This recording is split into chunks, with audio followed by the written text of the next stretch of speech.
Oh, pictured in the frame here is my TTL cookbook from many years ago by Don Lancaster.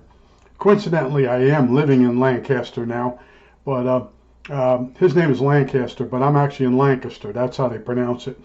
But I've used this book so many times, and even with the Huff and Puff, even though it uses 74HC chips, it's still the same pinout as the TTL chips. They're just chips that use less current and they run faster than TTL. Okay, the same building blocks. If you want to build a circuit without using a microprocessor or without having a special a programmable chip. Okay, so that's that. But what I want to tell you about, beside the mail person delivering one or two packages, and online it shows both were delivered. Now I'm missing 100 microfarad capacitors. Let's go on to the topic at hand. The topic at hand is the gotcha of a Huff and Puff oscillator. And you have to use scientific method and keep repeating what you're doing and looking for what the hell is actually going on. Now, you get the circuit working, so you think. And you put different values in there, and now it's locking. And you move it to a certain frequency and leave it there, and it sits there. Everything is hunky-dory. And then you move it to another frequency. Let it sit there for an hour. Right? Now, you shut the thing off, and the next day you put it on, and it won't lock. It's not going to lock. Let me tell you what it is. Okay, now, in my case, I use the Franklin oscillator. The first 30 seconds, it drifts a lot with a frequency counter on, just a lot. Then after about a minute, it starts to settle down. To really super settle down to where it almost doesn't drift at all, takes an hour. So now, you're working on the Huff and Puff circuit, constantly changing values. And your oscillator, believe it or not, has warmed up. And you're going to say, really? It's solid state. It's a FET transistor in the Franklin oscillator, 2 FETs. And I believe there's 2 FETs. Anyway, they actually warm up a little bit. And then the plates of the tuning capacitor, they actually warm up because of electrons. Only a tiny bit, but enough that when they cool off and you turn that oscillator back on, it's going to be off frequency. So you're operating this thing, say for 2 hours, and you're changing values. And you got this thing locking repeatedly, over and over and over. No matter what frequency you turn it to, it locks. You turn the power off, you wait, you turn it back on, you turn it, it locks. You shut the thing off, and you go to bed, and you're laying in bed going, I got that son of a bitch, I got it. Now, the next morning, the house has gotten cooler because it was 90 degrees the night before. The next morning in Lancaster here, 60 degrees. And it's cooler. You turn the thing on, and it will not lock. Okay, now, you don't worry about the oscillator. You know the oscillator drifts. You know it takes 30 seconds to really stop drifting a lot. Another minute to get pretty good, and an hour to be dead solid. Okay, so what happened? Okay, the amount of capacitance in the varactor diode, this section right here, let's make sure it's in the frame, right here. It's not enough. You don't have enough capacitance. Your varactor diode needs to be about 30 picofarads or a little bit more, could be more.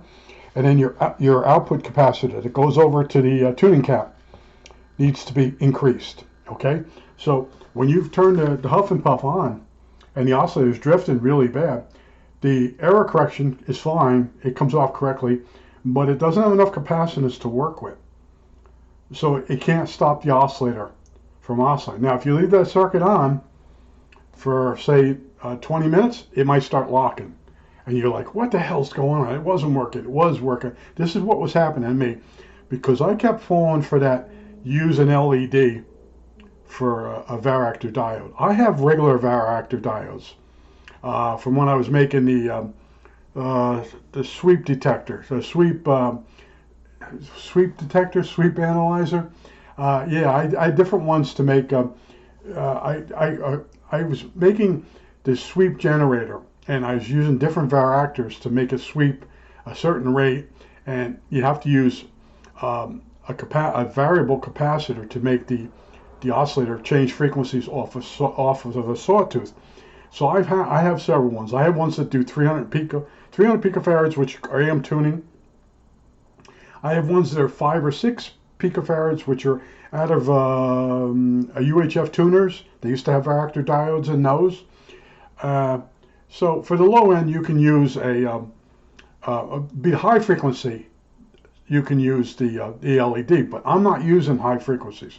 I'm using in the area of 3.5 megahertz. Okay, and that's going to take a little bit more oomph to keep that oscillator on frequency. Okay, as you go higher up, a very small change in capacitance will make the oscillator change a lot. So if you had an LED up at 9 megacycles, that's plenty varactor diode. But you come down to 80 meters or 3.5 megahertz, you're going to need more. But like I said, the trick with this thing, it seems to lock.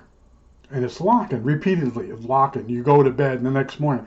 And the other thing too is, you have it in your den or kitchen where you're working on the circuit, and you get it to lock. Everything's fine. If you mention Danny, the ultimate, the Holy Grail guy, he mentions when he took the circuit to a cooler place, it was giving him trouble, and that's when he decided to go with plug-in boards.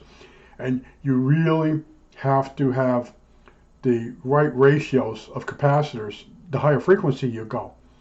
And he slowed the Huff and Puff down in order to make it lock at the higher frequencies.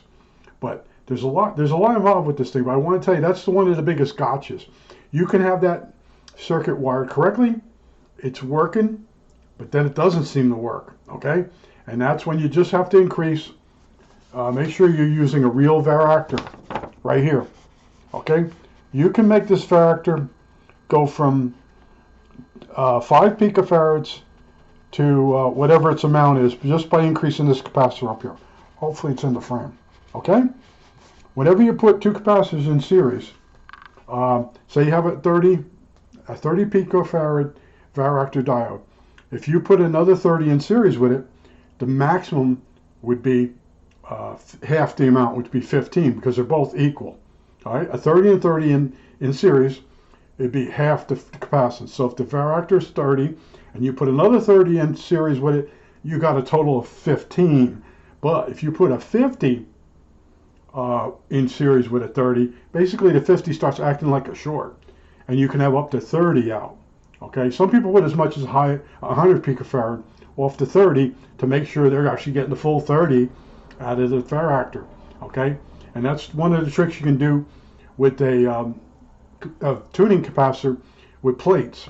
If you notice, on shortwave radios, you look at them, all 3 sections have the same amount of plates. And that's because they put a capacitor in series with one of with like the oscillator. And you look at it and you think, all 3 are exactly the same. They are, but to the circuit, to the oscillator circuit, they have a capacitor in series, which reduces the capacitance. And I told you, I got in fights with people. It's not going to be linear. They're full of shit, okay?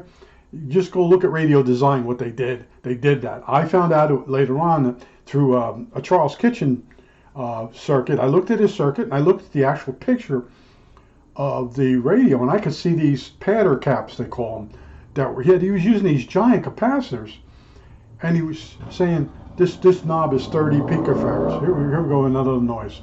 30 picofarads. But what it is you take a 100 picofarad tuning cap, and put it series with a 30, your maximum you can get out of those 2 units is 30 picofarads. It's a really cool trick once you get to learn it. But I want to warn you, if you do get the Huff and Puff working, the circuit itself is temperature sensitive to the drift. So say it's a warm day, that keeps your oscillator really tight. It's very tight. It thinks it's warmed up. And you're putting in a diode or whatever, you're getting this thing to lock. And then you go to bed that night and the temperature goes down in the room. The next morning you don't have what you had the night before. And you're looking around, what did I bump? Did I do this? The temperature changed. Okay? And that's why you got to use scientific method. Before you touch anything, you say, what has changed since last night? Well, first of all, the temperature of the room has changed. Second of all, the oscillator isn't warmed up. So you say, well, what can I do to fix that? Well, you have to have enough capacitance in the error correction circuit to overcome the oscillator to the point where it goes where the correction tells it to go. Okay? Now, if you make a multi-band switchable, if the bands are close to each other, you can get away with, like I think you could probably do 80 meter and 75 without changing only the divide number of the input dividing dividing IC chip, which would be 74 HC 4040, okay, or 4060, whatever you use. See the last video, and that's all you'd have to change. A simple slide switch. You slide it one way, 80 meters. Slide it the other way, 75 meters. But then when you go to 40 meters, there might be a problem. And that's what I'll be finding out using my first test bed while I'm building number 2. Okay, that's how I operate. I always build usually 3 of something. It's a psychological thing. This time I'm only going to build 2. And unfortunately, my capacitors are in someone else's mailbox. And we'll see if I get them, because whenever I get someone else's mail, I read it and I go, oh, I got someone else's mail, and I walk immediately over to their house and ring the doorbell. I don't put it in their mailbox. I ring the doorbell and hand it to them and say, look, I got this by mistake. Let's see how long it takes for me to get those capacitors. Okay? I don't really expect to get them. Okay? I expect I'm screwed. And that mail girl did mark that she did deliver it to the house, but which house? You know? If she puts it at the wrong house, it's still delivered at the mailbox. I think that's it. All right, be careful. This is a tricky circuit. All right, that's it.